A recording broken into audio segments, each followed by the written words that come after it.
U17 milli komandanın böyük məşqçisi Əsrəfən Novruzov qabulları onu alqışlayırıq.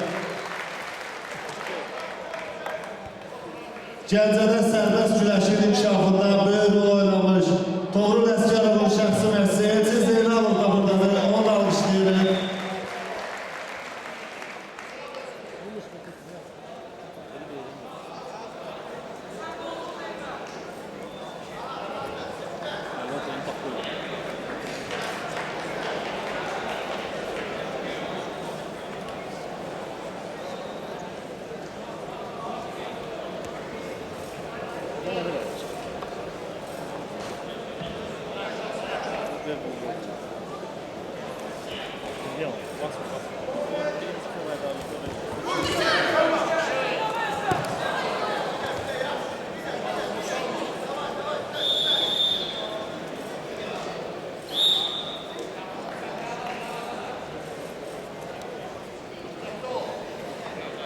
Bir nəfəri unutdu, onun adını qeyd edək. Abşeron Güləş məktəbinin tanınmış məşqçilərdən biri Hacı Əliyevin şəxsi məşqçisi Qıqlar Bədənov da bunları onu almışdır.